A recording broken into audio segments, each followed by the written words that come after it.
Swayam Prabha. Digital India. Educated India.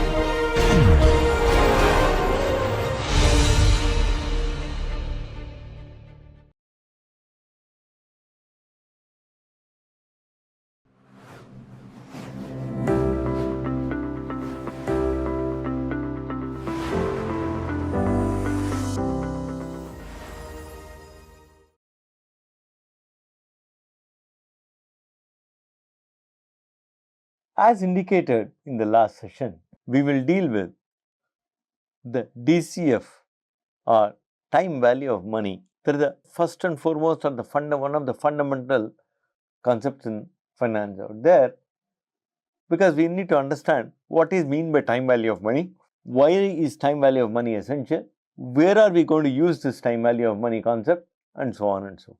Supposing I am going to talk with the help of some examples, as well as I have got a bunch of PPT slides, we will use the slides also. I am going to talk with some bunch of examples out there.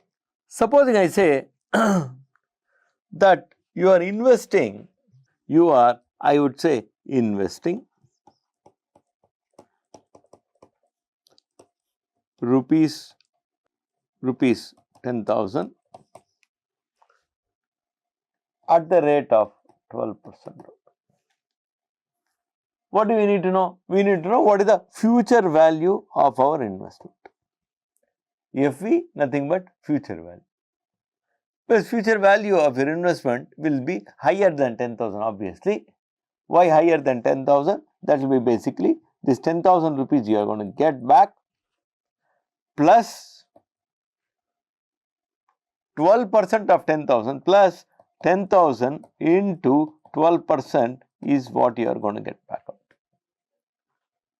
That is, what you are going to get back is 11,200 is what you are going to get back, typically the future value. The same thing, if I have to mention it in the form of a formula, the formula will be present value into 1 plus R. PV is present value, like FV is a future value, PV is nothing but a present value. 1 plus R, R is the rate of interest. That is all what I can present in the form of formula. I mean, we can just do it this way. Very simple, standard case. But I can make the case a little complicated. I will say that let us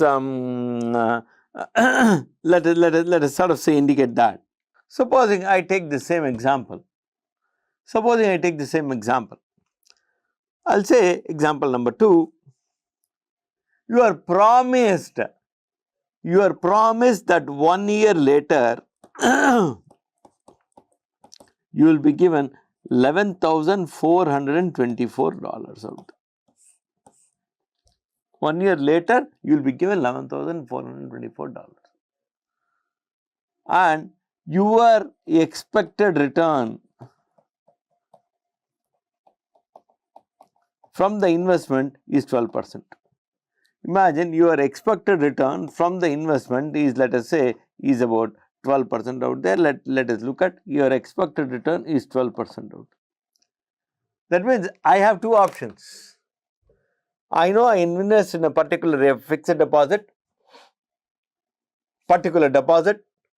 it is going to give me 12% at the end of 1 year. I know that, I have it ready.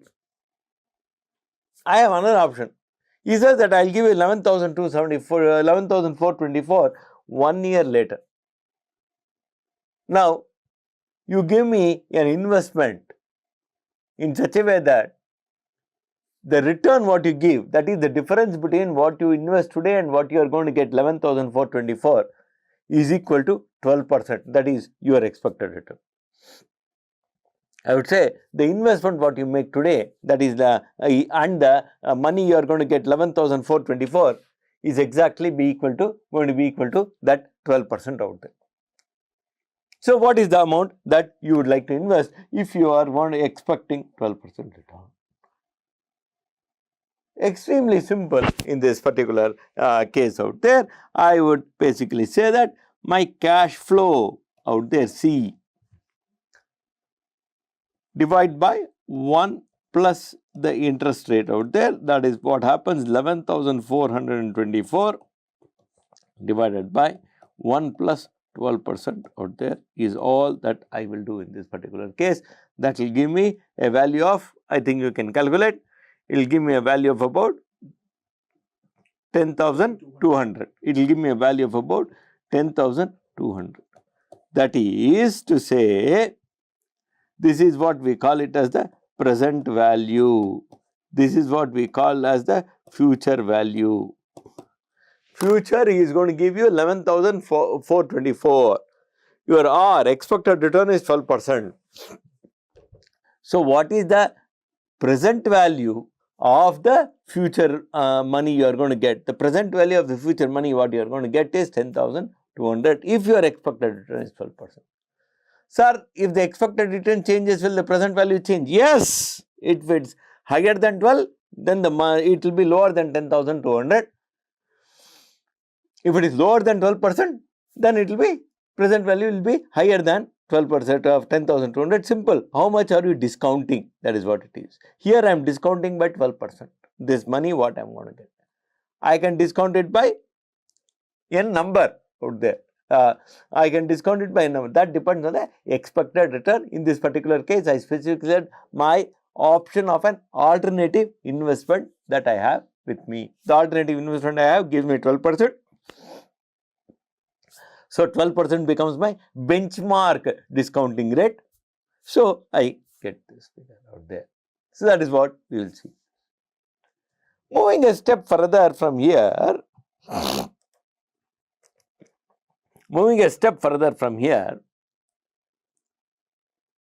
I would go in for the next one. That is what we call it typically as the net present value.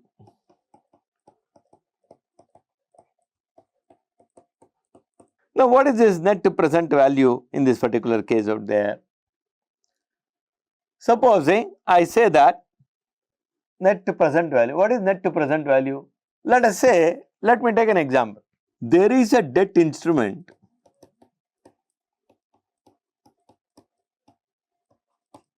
which is available with the present value of 9,500. Has a future value of 10,000. My expected return in this case is 5%. Now, question is, should I buy this instrument or should I not buy this instrument if my expected return is 5%? Let us see how is it, whether I should buy or not buy. My future value is 10,500. Agreed. I am discounting it. When I said discounting, I am reducing the value of the 10,200 as of today. This is the future value. How much am I reducing? I am discounting it at the rate of 5%. That is my expected return. So, in this case, what happens? There is a cash outflow of 9,500 that happens minus. Now, there is a cash inflow that happens, that is at $10,000 is the cash that happens. Now, $9,500 I am paying as of today. This $10,000 I am going to get 1 year later. So, I want to know the value of it as of today. I want to know the value of it as of today. That is, I want it to be discounted to the value today. Discounted means reduced to the value as of today. At what rate? At the rate of my expected return. That is 5% out there. So, what happens? It will be minus 9,500 plus 10,000 divided by 1 plus 0.05, that is 5%. To the power 1, because discounting only for 1 year. That will be equal to minus 9,500 plus it will be about 9,523 9,523.81 point.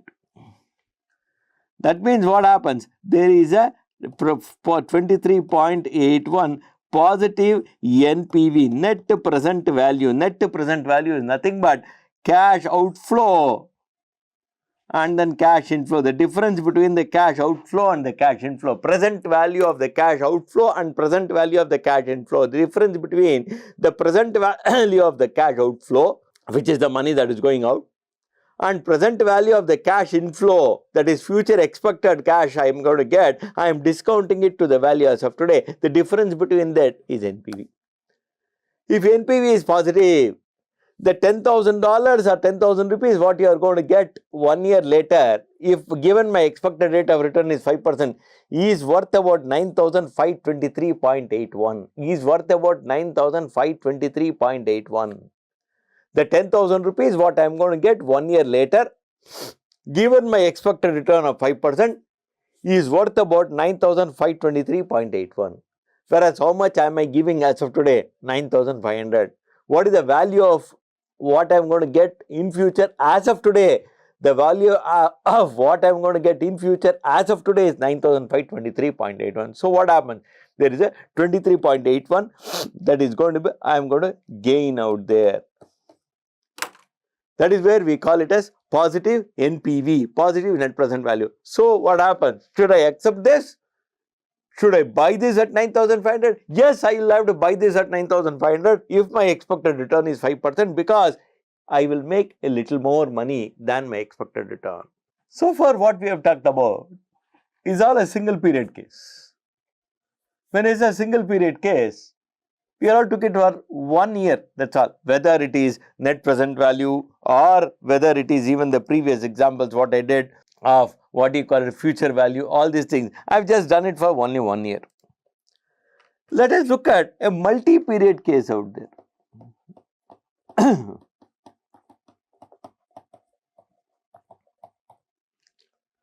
Let us look at a multi-period case.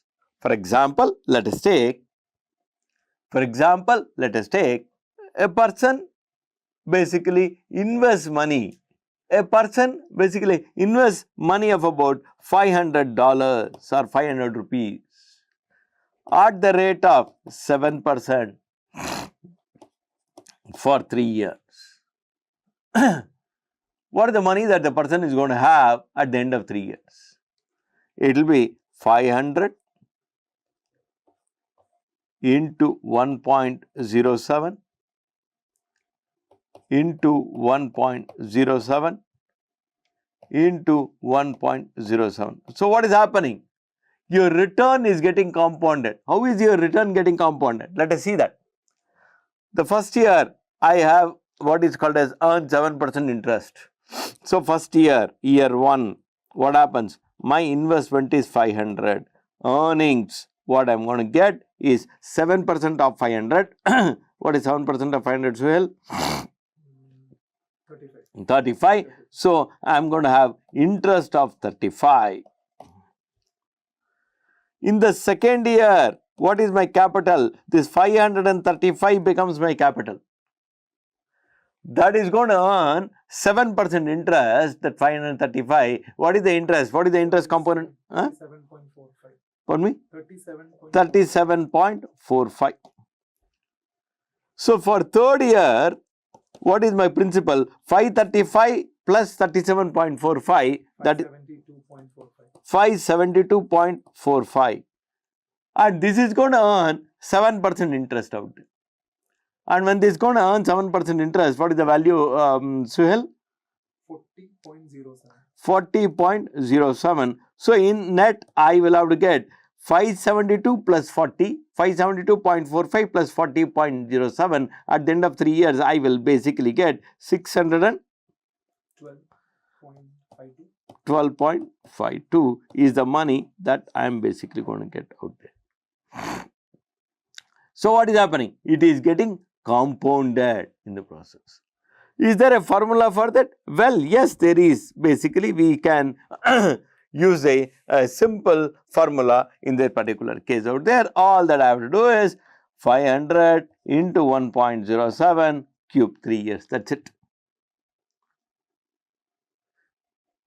Now I can twist this example a little more.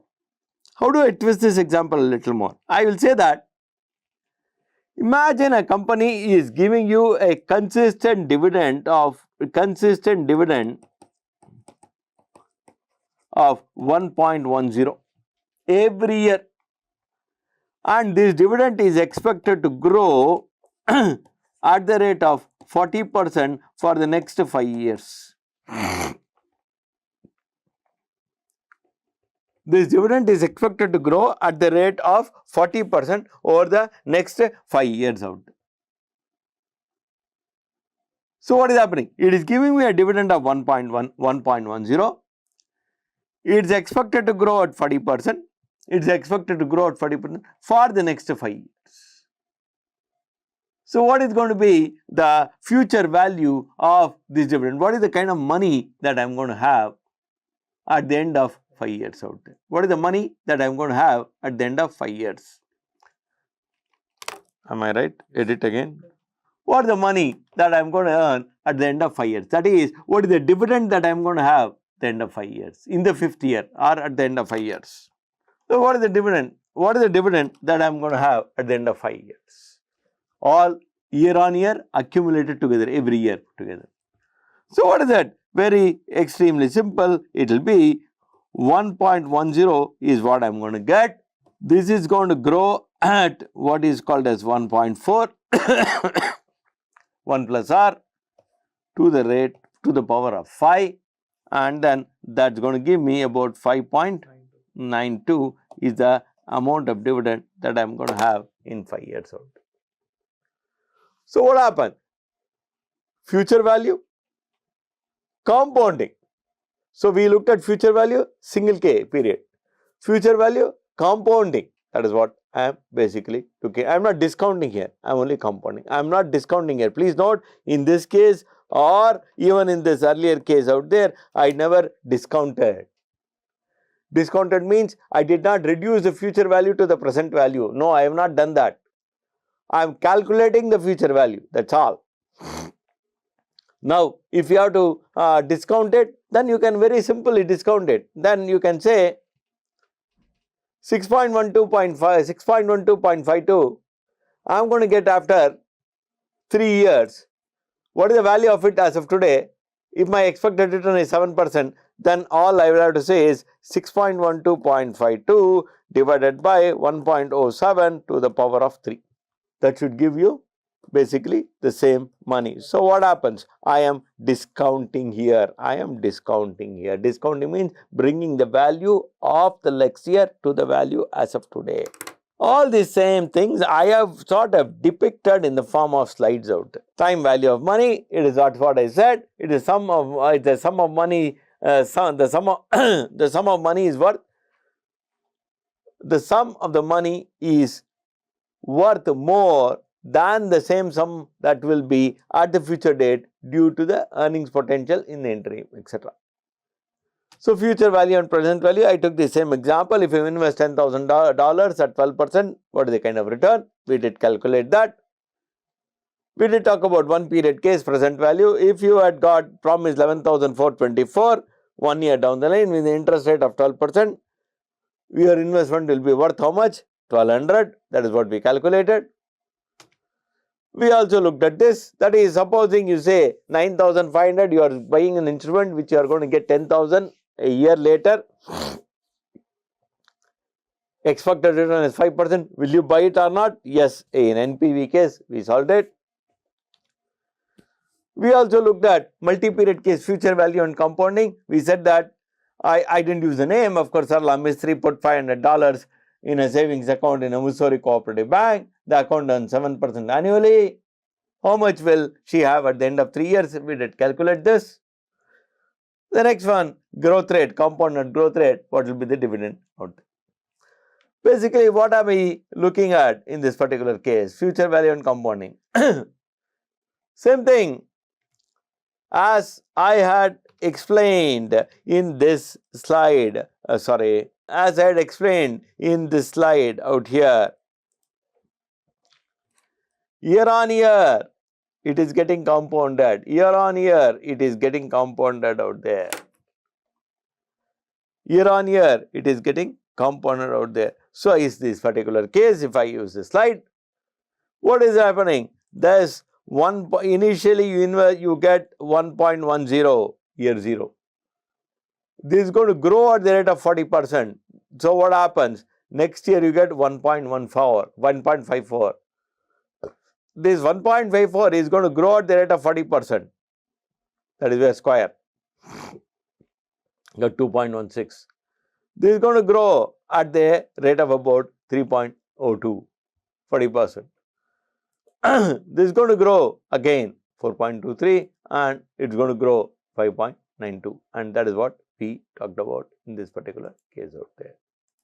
So, same thing what I talked to you in this particular case out there. In this particular case, what I basically talked to you, I said discounting. Let us take the same thing out there in this particular case.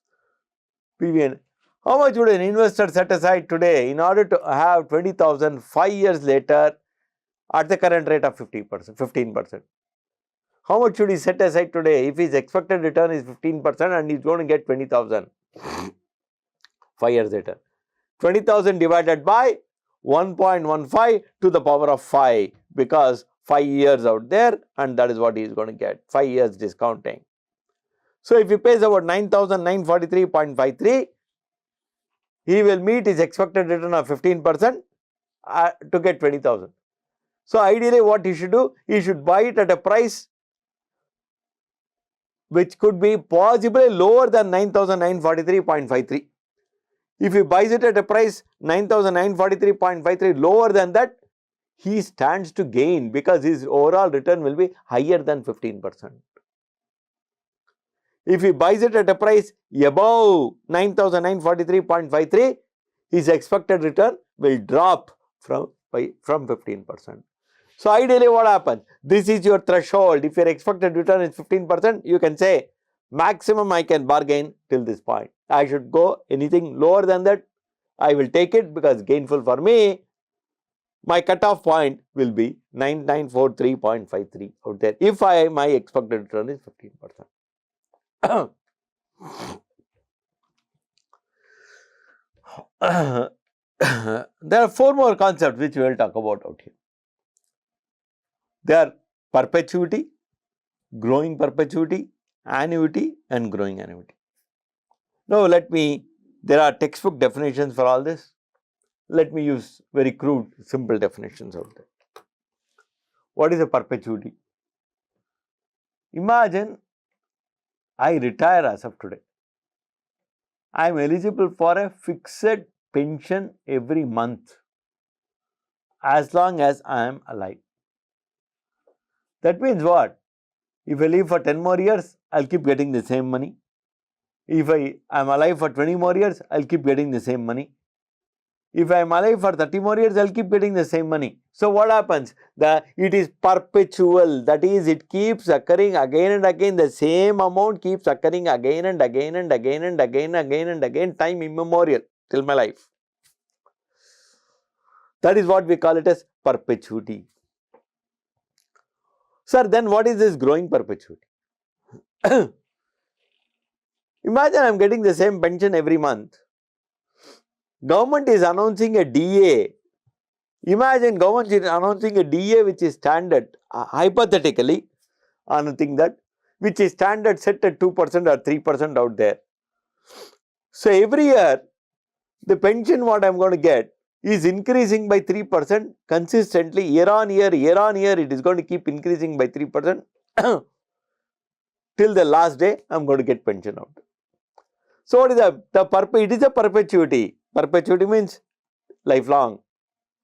But it is also growing at a particular rate, 2%, 3%, 5%, 10%, whatever it is. That is what we call it as growing perpetuity. That is a stream of cash flow that grows as a constant rate forever. What is annuity? Stream of cash flows. I invest money in a particular fund.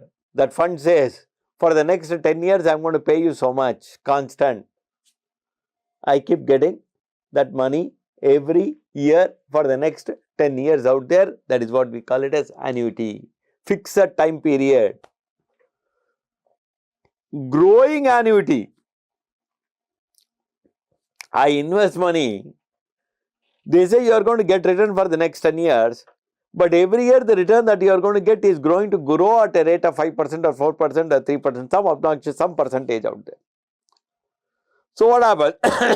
Stream of cash flows that grows at a constant rate, but the time period is fixed out. Now, why do we need all this? Supposing I say that you are going to get 10,000 rupees every year for the next 5 years, constant. You need to know how much you have to invest as of today. I am talking about annuity. How much is that depends on my expected return, my discounting. If my expected return discounting on my investment is 5% or 8%, that means how much I have to invest today so that I get consistent return for the next 5 years of 10,000 rupees. Annuity. Somebody can say, you invest some money now, I am going to give you 10,000 rupees, but for the next 5 years, not consistently. Every year it is going to grow by 10%. First year you are going to get 10,000, second year you are going to get 11,000, third year you are going to get 12,110 or whatever it is, and then so on and so forth. So, what is the money that you got to part with as of today? Growing annuity. Same case with perpetuity. You are going to get lifelong some money. What is the money you have to part with as of today? So, all these are essential for basically looking at any kind of investment option.